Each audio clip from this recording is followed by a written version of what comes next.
तो बच्चे पॉरीफेरा के केस में पोर्स का होना इज देयर एक्सक्लूसिव प्रॉपर्टी, उसकी डिस्टिंक्टिव प्रॉपर्टी है। और बच्चे वो डिस्टिंक्टिव प्रॉपर्टी के अलावा वो पोर्स जो है वो कैनाल सिस्टम बना रहे हैं, सेकेंड डिस्टिंक्टिव प्रॉपर्टी।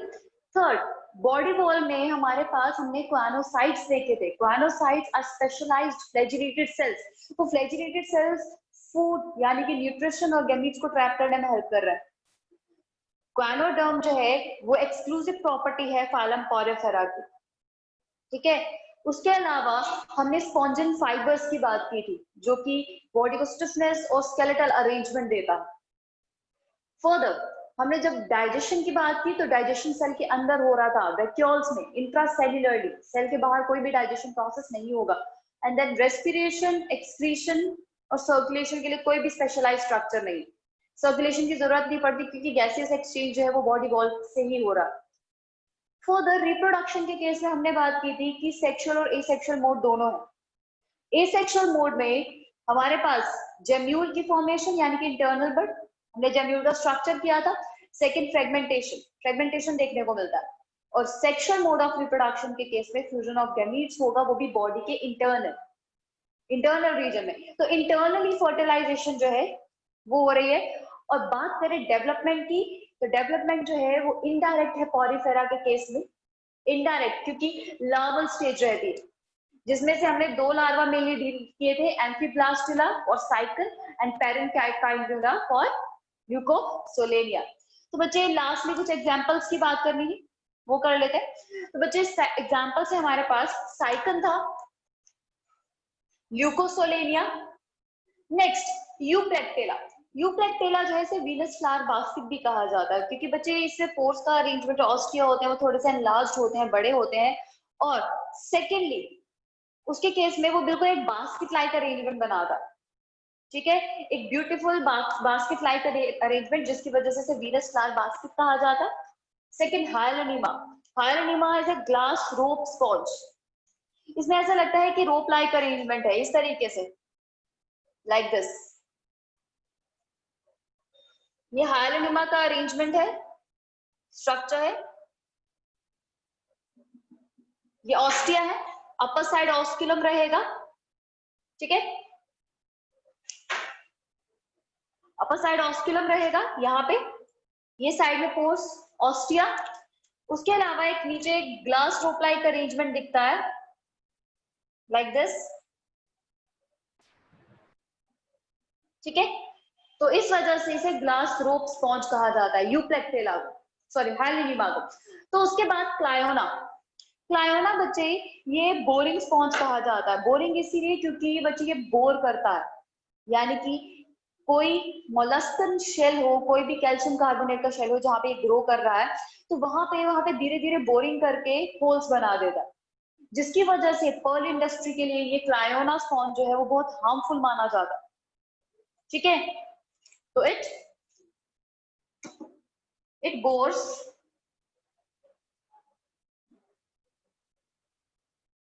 इन कैल्शियम कार्बोनेट शेल, ठीक है। तो ये है पॉरीफेरा की कुछ एग्जांपल्स जो एक्चुअली हमें डील करनी है, ठीक है। तो बच्चे फाइलम सीलेंट्रेटा, और फाइलम सीलेंट्रेटा जो है बच्चे, इसका नाम के बारे में सबसे पहले बात करेंगे। इसका नाम सीलेंट्रेटा क्यों रखा गया? तो बच्चे इसका नाम सीलेंट्रेटा इसीलिए रखा गया because these organisms have gastrovascular cavity that's called coelenteron। तो बच्चे इनमें जितने भी ऑर्गेनिजम्स होते हैं इस फाइलम में, दे हैव coelenteron। coelenteron यानी कि gastrovascular cavity, gastro for gastric यानी कि डाइजेशन, वेस्कुलर फॉर सर्कुलेशन। तो बच्चे ये कोई नॉर्मल कैविटी नहीं है, इसमें डाइजेशन और वेस्कुलरिटी दोनों पर्पस फुलफिल हो रहा है। तो इसीलिए इस कैविटी को एक स्पेशलाइज्ड नेम भी दिया गया, दैट इज सीलेंट्रॉन। तो इन सीलेंट्रॉन के होने की वजह से इसमें ऑर्गेनिजम्स को सीलेंट्रेटा कहा जाता है। पर इतना ही नहीं, इस फाइलम में एक और स्पेशलाइज्ड फीचर है जिसकी वजह से इसको एक डिफरेंट नाम दिया गया है इसके अलावा, that is Cnidaria. CNIDARIA, Cnidaria. Cnidaria और सीलेंट्रेटा। तो बच्चा नाइडेरिया क्यों दिया गया? नाइडेरिया नाम इसे इसीलिए दिया गया because they have stinging sales. Stinging cells यानी कि स्टिंग करने वाले, मतलब चुभने वाले सेल्स। तो बच्चे they have stinging cells and that stinging cells are called as cnidoblasts. तो नाइडोब्लास्ट के होने की वजह से इन ऑर्गेनिजम्स को नाइडेरिया कहा जाता है। तो एक तरफ नाइडोब्लास्ट की वजह से नाइडेरिया, दूसरी तरफ सीलेंट्रॉन होने की वजह से सीलेंट्रेटा। ठीक है, तो ये है दोनों नाम जिसकी वजह से इन्हें, ये दोनों फीचर्स जिसकी वजह से इन्हें पर्टिकुलरली नाम दिया गया है। अब बच्चे फाइलम में नेम के बाद हम डील करते हैं फीचर्स, जिसमें सबसे पहला आता है हैबिट एंड देयर हैबिटेट। तो फीचर्स में सबसे पहले उनकी बात करेंगे हैबिट एंड हैबिटेट की।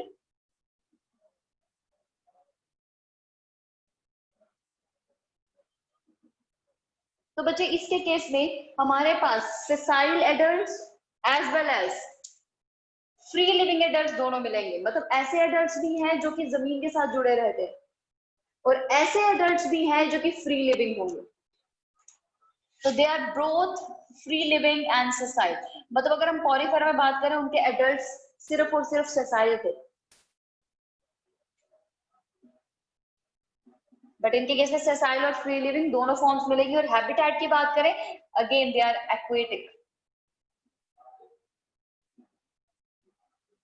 एक्वेटिक में सॉल्ट वाटर यानी सॉल्ट वाटर और फ्रेश वाटर फॉर्म दोनों मिलती है। ठीक है, तो मरीन वाटर फॉर्म्स जो है उसके बारे में बात करूं तो मोस्टली मरीन वाटर है,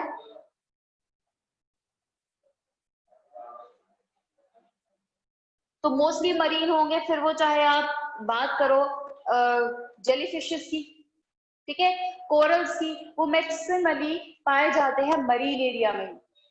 ठीक है, बाकी जो रिमेनिंग है फ्रेश वाटर, उसमें कैटेगराइज करेंगे हम एक ऑर्गेनिज्म को, दैट इज हाइड्रा।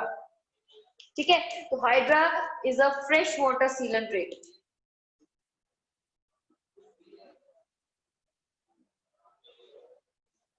ठीक है, hydra is a fresh water coelenterate. उसके अलावा मैक्सिमम ऑर्गेनिजम्स इस केस में भी आपको मरीन मिलेंगे, बिल्कुल पॉरीफेरा की तरह। ठीक है, बाकी हम फीचर्स की बात करें तो इनके केस में टिश्यू लेवल ऑफ ऑर्गेनाइजेशन है विदाउट एनी एक्सेप्शन। ठीक है, रेडियली सिमेट्रिकल है। उसके बाद थर्ड फीचर, इनके केस में जर्म लेयर सिर्फ 2 होंगी, यानी कि ये ऑर्गेनिज्म डिप्लोब्लास्टिक है। Next, they are acoelomates and lack metamerism, metamerism नहीं होगा। कोल्ड ब्लडेड है। डाइजेशन जो है उसके लिए डाइजेस्टिव कैविटी होगी लेकिन इनकम्प्लीट। ठीक है, क्योंकि हम यहाँ बात कर रहे हैं गैस्ट्रोवेस्कुलर कैविटी है। ठीक है, तो बच्चे डाइजेस्टिव एरिया की बात करेंगे, वो सारे फीचर्स जो हमने बेसिस ऑफ क्लासिफिकेशन में मेंशन किए हैं, पढ़े हैं, वो आपको जरूर मेंशन करने हैं। जब आप सब्जेक्टिव में जब नोट्स बनाओगे, जब सब्जेक्टिव एग्जाम दोगे, तो उसमें जरूर मेंशन करना है। तो बच्चे इसके बाद हमारे पास जो सेकेंड फीचर है वो आया डाइजेस्टिव कैविटी का। तो डाइजेशन की बात करें तो डाइजेशन इनके केस में होगी पहले एक्स्ट्रा सेल्युलरली। एक्स्ट्रा सेल्युलरली टर्म जो है वो इसीलिए यूज होती है और तब यूज होती है जब हम किसी भी मैकेनिज्म को सेल के बाहर का बता रहे हैं। एक्स्ट्रा सेल्युलरली यानी कि सेल के बाहर का प्रोसेस। तो पहले डाइजेशन जो है वो एक्स्ट्रा सेल्युलरली होगा। एक्स्ट्रा सेल्युलरली और कहां पे होगा? वो होगा सीलेंट्रॉन में। तो फर्स्ट एक्स्ट्रा सेल्युलरली इन सीलेंट्रॉन। उसके बाद जब फूड पार्शियली डाइजेस्ट हो जाएगा सीलेंट्रॉन में, तो वो पार्शियली डाइजेस्टेड फूड जो है वो एंटर करेगा सेल्स में और सेल्स में वैक्यूल के अंदर रिमेनिंग डाइजेशन होगा। तो पहले एक्स्ट्रा सेल्युलर डाइजेशन होती है, फूड पार्शियली डाइजेस्ट होता है और पार्शियली डाइजेस्टेड फूड जो है वो सेल्स टेकअप कर लेते हैं और टेकअप करने के बाद बाकी रिमेनिंग डाइजेशन जो है वो सेल के अंदर होगी।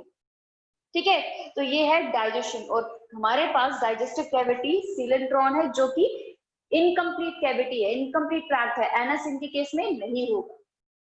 ठीक है, तो बॉडी वॉल में उसका अरेंजमेंट जानेंगे। Third, respiration.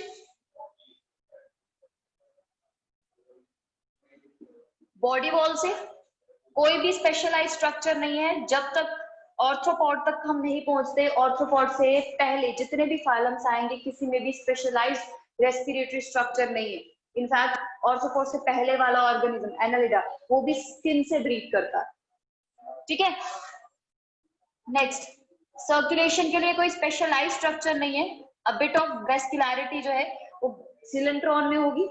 ठीक है, सीलेंट्रॉन जो है वो थोड़ा बहुत एक्सचेंज और ट्रांसपोर्ट में काम कर लेता है, अदरवाइज स्पेशलाइज स्ट्रक्चर नहीं है।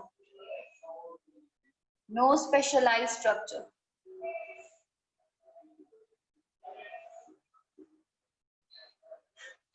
एक्सक्रीशन,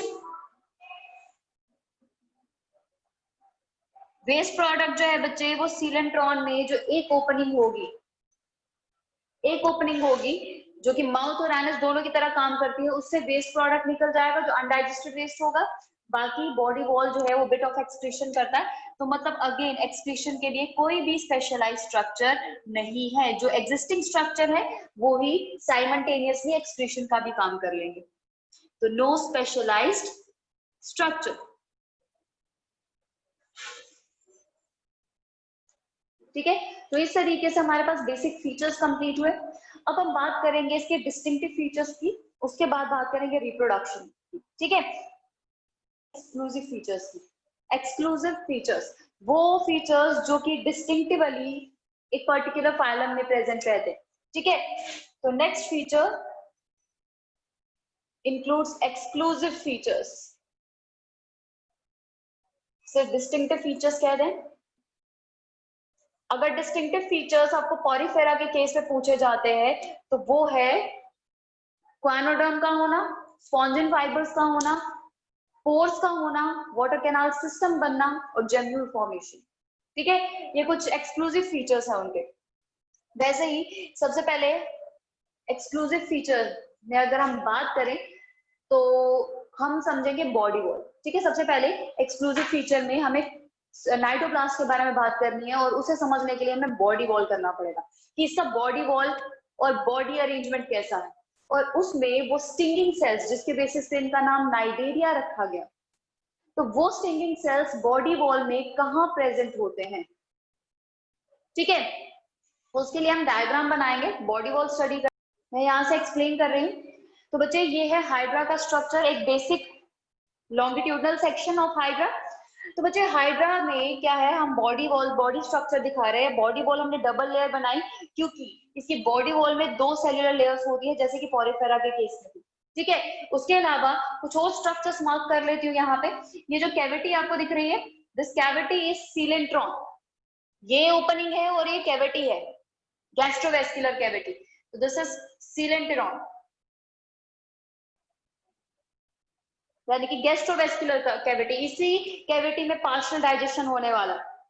अब बच्चे इनके केस में ओपनिंग को, जो माउथ और एनस दोनों की तरह काम करती है, उस ओपनिंग को हाइपोस्टोम कहा जाता है। ठीक है, ओपनिंग को हाइपोस्टोम कहा जाता है। और इसके केस में अब ये जो स्ट्रक्चर हमने एनलार्ज करके बनाया, ये है इसकी बॉडी वॉल। ठीक है, अब बच्चे बॉडी वॉल में एक्सटर्नल और इंटरनल लेयर होगी। ये जो इंटरनल लेयर है जो सीलेंट्रॉन की तरफ है, जो सीलेंट्रॉन को फेस कर रही है, दैट इज गैस्ट्रोडर्मिस लेयर।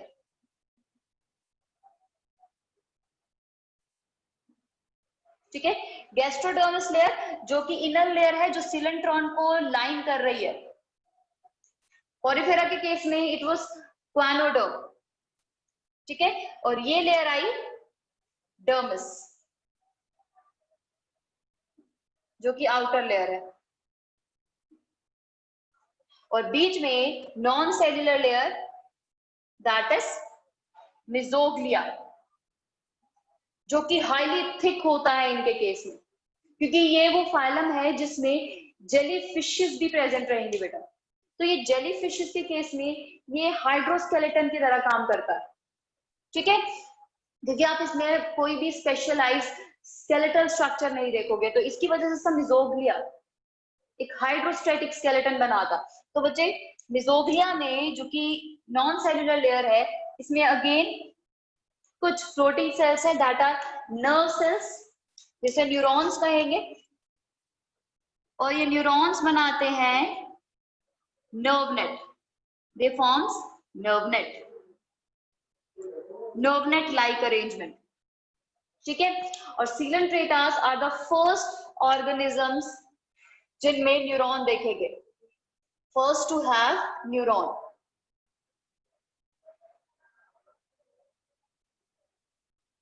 ठीक है, इससे पहले पॉलीफेरा में नहीं देखे जाएंगे। अब बच्चे ये जो सेल्स है, इनर सेल्स, इनके डिफरेंट फंक्शन है, कुछ न्यूट्रिशन को एक्वायर करते हैं, डाइजेस्ट करते हैं, सिक्रीटरी फंक्शन करते हैं, ठीक है। तो बच्चे ये है सिक्रीटरी सेल्स,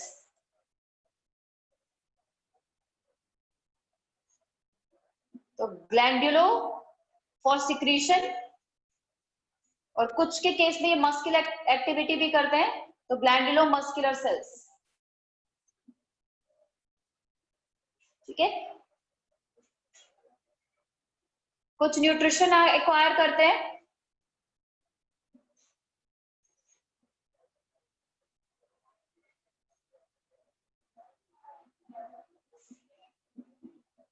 तो डाइजेस्टिव, ठीक है, फंक्शन रहेगा। और इनके केस में जो न्यूट्रिशन जो फूड को ट्रैप करने में हेल्प करते हैं सीलेंट्रॉन्स, उनके केस में फ्लैजिला भी रहेगा यहाँ पे, ठीक है। आउटर साइड बात करें, हमारे पास ये है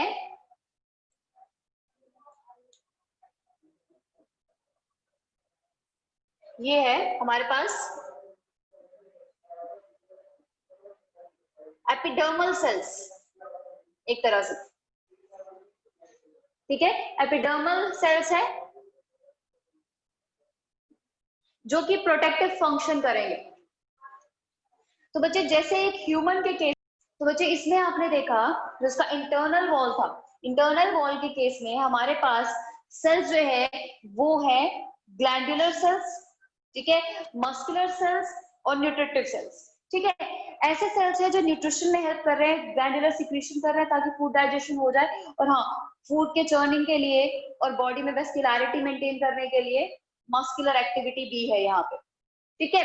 तो अगर देखा जाए तो हमारे पास ये सेल्स जो है वो सब काम सारे डिफरेंट नहीं करते, जैसे मैंने यहाँ पे मेंशन किया है ग्लैंडुलो मस्कुलर सेल, ये सेल्स सिक्रीशन भी कर रहे हैं लेकिन मस्कुलर एक्टिविटी भी है इनके केस में, ठीक है। यहाँ पे ये जो सेल्स है जिनमें न्यूट्रिटिव फंक्शन है, मैं कंप्लीट इसका नेम लिख देती हूँ बच्चे। इस न्यूट्रिटिव एक्टिविटी के लिए नाम जो दिया गया है न्यूट्रिटिव मस्कुलर सेल, क्योंकि इसमें सिर्फ न्यूट्रिशन को एक्वायर करने की टेंडेंसी नहीं है, फ्लैजिला की हेल्प से न्यूट्रिशन एक्वायर भी कर लेगा और साथ ही साथ में से मस्कुलर एक्टिविटी भी होती है, ठीक है।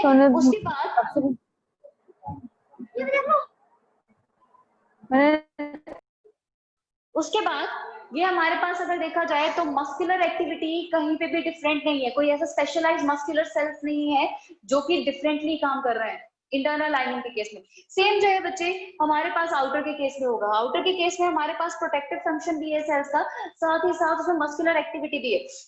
अगर मैं बात करूं उसके बेस में, ये सेल्स के बेस में ना मस्कुलर एक्टिविटी है, कॉन्ट्रैक्टाइल एबिलिटी होती है, और जो ऊपर सेल्स है वो प्रोटेक्टिव फंक्शन कर लेंगे, एक लेयर बना लेंगे।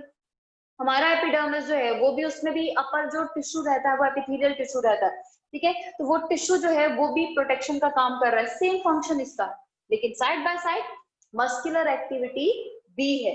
तो ये सेल्स हमारे पास कंप्लीटली एपिथेलियो मस्कुलर सेल्स भी कहे जाते हैं, एपिथेलियो मस्कुलर सेल्स। तो मतलब इन ऑर्गेनिज्म में हमारे पास न्यूरॉन तो बन गए, मसल की तरह कॉन्ट्रैक्टाइल एबिलिटी तो आ गई, बट इनके केस में मसल जो है वो फ्रीली प्रेजेंट नहीं है, फ्रीली प्रेजेंट नहीं है। तो मसल जो है कहीं पे भी होंगे वो या तो न्यूट्रिटिव सेल या तो ग्लैंडुलर सेल या फिर एपिथेलियल सेल जो है उनके साथ कंबाइंड एक्टिविटी में रहेंगे। ठीक है, अब बच्चे इंटरस्टिशियल सेल की बात करें। इंटरस्टिशियल सेल, ये रेड कलर स्ट्रक्चर जो मैंने मार्क किए, तो बच्चे ये सेल जो है जब भी किसी सेल को रिन्यू करना होता है या फिर कोई नया सेल बनाना है, नया स्ट्रक्चर बनाना है, उसके केस में ये रोल प्ले करते हैं।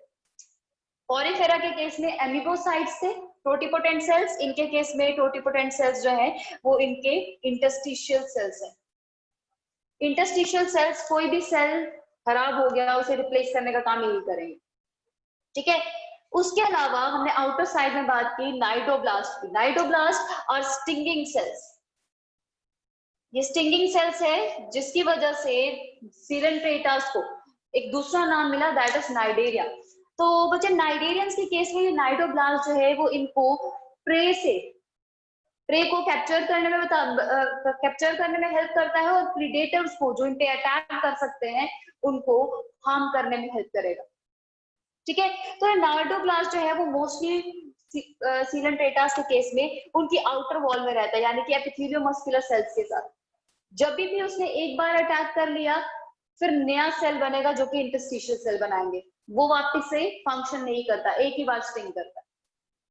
ठीक है, अब बच्चे ये नाइडोब्लास्ट जैसे हमने कहा मेनली आउटर साइड में होता है, बट जैसे कुछ ऑर्गेनिजम्स हैं, अगर हम बात करें जेलीफिशेस की, कुछ कोरल्स के केस में भी ये नाइडोब्लास्ट जो है वो इंटरनल साइड भी हो सकता है, भी प्रेजेंट होता है। मोस्टली के केस में बाहर तो प्रेजेंट रहेगा ही रहेगा, बाहर आउटर बॉडी वॉल में। ठीक है, बट इनर बॉडी वॉल में भी जेलीफिशेस के केस में प्रेजेंट रहता है। ठीक है, तो ये है कंप्लीट स्ट्रक्चर जो कि उसकी बॉडी वॉल को रिप्रेजेंट करता है। तो इसमें हमने दो स्ट्रक्चर देखे, एक ये है सीलेंट्रॉन गैस्ट्रोवेस्कुलर कैविटी, दूसरा प्रेजेंस ऑफ नाइडोब्लास्ट। और हमने जाना कि इसके केस में मस्कुलर एक्टिविटी के लिए डिफरेंट सेल्स नहीं है। ठीक है, वो डिफरेंट सेल्स, डिफरेंट और फ्रीली मस्कुलर सेल्स जो है वो इस फाइलम में नहीं बनेंगे। तो बच्चे इस स्ट्रक्चर में हमारे पास ये आउटर है सेल और सेल के अंदर प्रेजेंट है कैप्सूल। ठीक है, तो ये नाइडोब्लास्ट का स्ट्रक्चर जो है उसमें सेल के अंदर कैप्सूल रहेगा, नाइडोब्लास्ट यानी कि स्टिंगिंग सेल। तो बच्चे ये कैप्सूल जो है उसको सेल के अंदर होल्ड करने के लिए ये फिब्रिल लाइक स्ट्रक्चर है, दैट इज लैसो, और ये रॉड्स है जो कि इसको अपने पोजीशन पे रख रही है, इस कैप्सूल को सेल के अंदर अपने पोजीशन पे रख रही है। These rods are called as retractile rods, retractile rods. ठीक है, उसके अलावा ये बल्क ऑफ साइटोप्लाज्म रहेगा, न्यूक्लियस रहेगा, सेल है। ठीक है, अब बच्चे इस स्ट्रक्चर के अंदर कैप्सूल के अंदर एक इन्वर्टेड फॉर्म में कोनिकल स्ट्रक्चर है, दैट्स कॉल्ड बड, और इस बड के आगे एक ट्यूब सी प्रेजेंट रहती है जो लास्ट से ओपन होगी, and this tube is called as thread tube, इसे थ्रेड ट्यूब कहा जाता है। थ्रेड ट्यूब के अलावा इस स्ट्रक्चर में कुछ पॉइंटेड स्ट्रक्चर्स और होते हैं जिसे स्पाइक्स कहा जाएगा।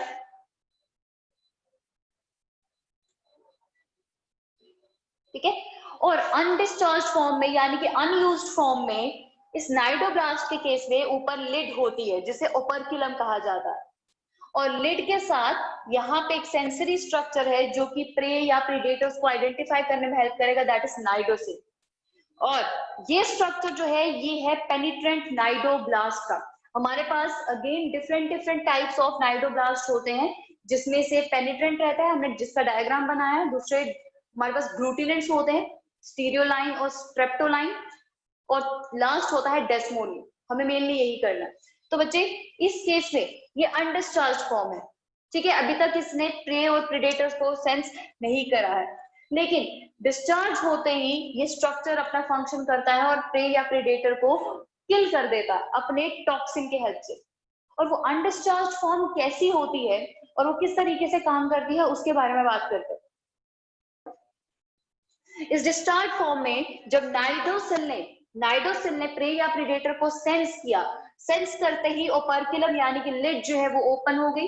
लिड होने की वजह से बट जो है वो पॉपअप हो गया, वो बाहर आ गया।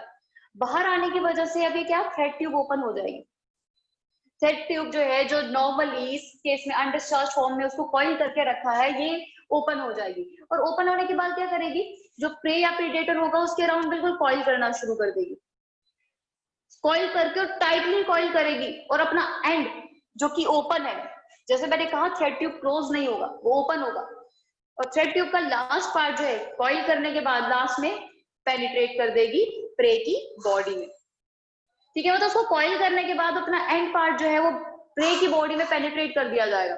जब पेनिट्रेट हो गया और पेनिट्रेट करने के बाद ये क्या करेगा, थ्रेड ट्यूब जो है वो एक टॉक्सिन रिलीज करेगा जिसे हिप्नोटॉक्सिन कहते हैं। और वो हिप्नोटॉक्सिन प्रे की बॉडी में जाने के बाद उसे पैरालाइज कर देगा और अल्टीमेटली किल कर देगा। तो मतलब ये थ्रेड ट्यूब कॉइल करती है ऑर्गेनिज्म को, प्रे या प्रेडेटर को, उसके बाद रिलीज करती है पेनिट्रेट करने के बाद उसकी बॉडी में हिप्नोटॉक्सिन रिलीज करती है, जिसकी वजह से ऑर्गेनिज्म पैरालाइज हो जाता है और अल्टीमेटली किल हो जाता है। तो it paralyses and ultimate killing. ठीक है, तो इस तरीके से डिस्चार्ज फॉर्म रहेगी ये। और ये डिस्चार्ज फॉर्म बच्चे कभी भी वापस से अनडिस्चार्ज फॉर्म में नहीं आ सकती। ये जो यूज नाइडोब्लास्ट होता है वो बॉडी रिमूव कर देती है, उसकी जगह इंटरस्टिशियल सेल्स जो कि टोटिपोटेंट सेल्स से वो नया नाइडोब्लास्ट बनाते हैं। तो this is the discharged cnidoblast. ठीक है, तो इस तरीके से हमारे पास ये है पेनिट्रेंट नाइडोब्लास्ट, जिसका फंक्शन हमने डील कर लिया। तो फंक्शन में सबसे पहले हमने बात की कि इसका पहला फंक्शन ये है कि ये प्रे या प्रीडेटर्स को किल कर देता है, प्रे या प्रीडेटर्स को किल कर देता है। ठीक है, जो जिसके हिसाब से हमने यहाँ फंक्शन भी पढ़ा, प्रे और प्रीडेटर्स। पर बच्चे हम तो बात कर रहे थे इसके अलावा और भी नाइडोब्लास्ट होते हैं, ग्लूटिनेंट्स होते हैं, ग्लू यानी कि स्टिकिंग, तो ग्लूटिनेंट्स होते हैं, उसके बाद डेस्मोनिन भी होता है। तो बच्चे वो भी तो कुछ एडिशनली फंक्शन करते होंगे, है ना। तो बच्चे वो फंक्शन करते हैं, बट जैसे हमने कहा था इनके केस में और सिलेंट्रेटा के केस में हमें फ्री लिविंग फॉर्म तो मिलती है, साथ ही साथ में वो फॉर्म्स मिलती है जो सबस्ट्रेटम के साथ अटैच रहेंगे, सेसाइल फॉर्म्स। उनको अटैचमेंट में भी कोई हेल्प कर रहा होना चाहिए। तो बच्चे जो ग्लूटिनेंट्स होते हैं, जो डिफरेंट तरह के नाइडोब्लास्ट हैं, वो ग्लूई सिक्रीशन करते हैं। वो ग्लूई सिक्रीशन करके और एक सिलेंट्रेटा को उसके बेस के साथ अटैच करने में हेल्प करते हैं। तो नेक्स्ट फंक्शन है attachment to substratum. Attachment to substratum मैं आगे मेंशन कर देती हूँ उस नाइडोब्लास्ट का नाम, दैट इज ग्लूटिनेंट्स, GLUTINANTS, ग्लूटिनेंट्स। ठीक है, तो ये हमारे पास फंक्शन है नाइडोब्लास्ट के। और इस तरीके के स्पेशलाइज्ड सेल्स कहीं पे किसी और फाइलम में नहीं मिलेंगे। ठीक है।